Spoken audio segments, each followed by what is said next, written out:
Salut à tous, c'est Lolo de Red de Roue. Aujourd'hui en partenariat avec iCasque, je vais vous présenter les Tech 7 Enduro de chez Alpinestar.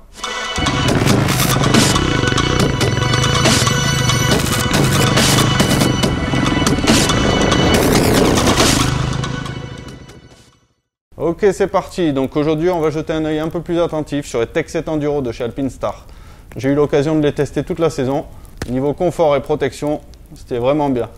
Et du coup, on va voir ça ensemble. Il existe trois modèles de Tech 7. Le modèle MX, le modèle Enduro, celui-ci, et le modèle Enduro Drystar, pour ceux qui ne veulent pas avoir les pieds mouillés. On va voir ensemble toutes ces caractéristiques en attaquant par en bas avec la semelle. Donc la principale différence entre les Tech 7 Enduro et les Tech 7 MX, c'est la semelle à crampons, que j'ai particulièrement appréciée. Mes précédentes bottes étaient des CD Adventure et je n'aimais pas trop les crampons. Ils avaient tendance à s'accrocher au cale-pied, à l'avant comme à l'arrière. C'était un petit peu trop proéminent. Là pour le coup, on a des crampons qui permettent une bonne adhérence lorsque vous mettez le pied à terre.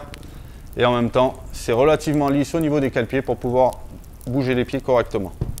Sur le côté de la semelle, vous pouvez découvrir un empiècement de TPU pour la protection, pour donner un peu de rigidité à la botte et à la semelle, et il résistera aussi à l'abrasion en cas de chute.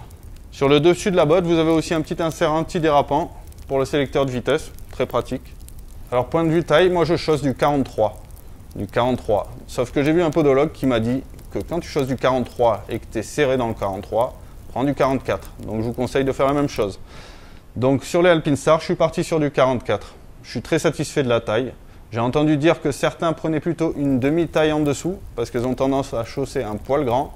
Donc ça, c'est à vous de voir. Mais ne prenez pas une taille de plus non plus, ça risque d'être un peu exagéré. Pour les boucles, Alpinestar a doté la Tech 7 Enduro de 4 boucles. Il s'agit de boucles interchangeables, identiques au Tech 10, avec réglage micrométrique. Il suffit de retirer la patte en arrière pour régler la botte correctement. Allons jeter maintenant un œil à l'intérieur.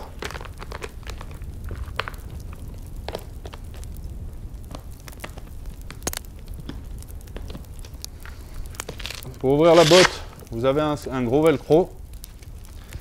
Ici, vous pouvez retrouver le soufflet anti-poussière pour celui-là. Donc pour le modèle Enduro, il s'agit d'un soufflet en toile.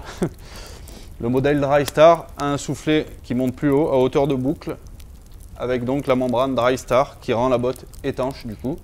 Alors pour la petite anecdote, je me suis trompé à la commande. Je pensais que tous les modèles étaient Drystar. Et ben non, du coup j'ai reçu le modèle qui n'est pas Drystar. Alors je vais vous dire un peu ce que j'en pense.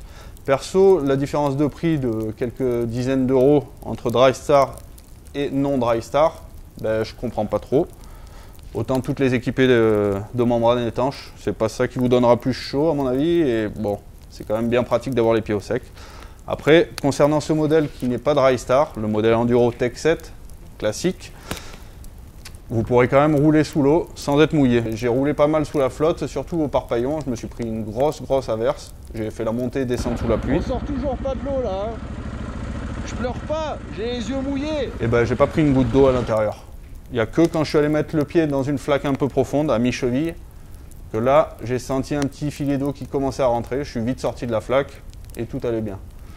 Donc si vous voulez traverser des rivières, mettre les pieds dans l'eau ou dans un aquarium, je vous conseille de prendre des Drystar. Si c'est juste pour rouler sous la pluie, vous pouvez éventuellement prendre ceux-là, car les coloris ne sont pas tous disponibles en Drystar. Nous avons parlé des protections en général.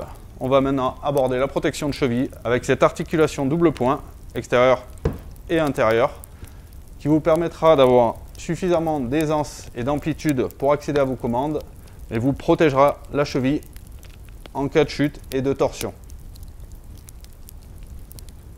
Sur la partie arrière, on retrouve un modèle signé Alpinestar également pour vous protéger des hyperextensions comme des surextensions. Question tarif, on se trouve dans une fourchette aux alentours de 400 €. Les MX seront un poil moins chers, les Drystar un peu plus, mais ça se joue à quelques dizaines d'euros. Les Tech 7 Enduro sont super confortables dès la première prise en main. Certains modèles sont plus ou moins rigides à l'état neuf. Celle-ci, dès que je les ai enfilés, je me suis senti bien dedans. J'ai réussi à choper mes commandes facilement. Je n'ai pas eu de temps d'adaptation comme sur d'autres modèles. Elle garde quand même suffisamment de rigidité en s'usant. Et elle est très pratique. Donc je dirais que niveau confort top, niveau protection également. Une botte incontournable, je pense, à essayer. Les Tech 7 Enduro sont disponibles en différents coloris. Je vous laisse aller voir sur la boutique iCasque. On se retrouve bientôt pour une prochaine vidéo. C'était Lolo avec iCasque et je vous dis à bientôt.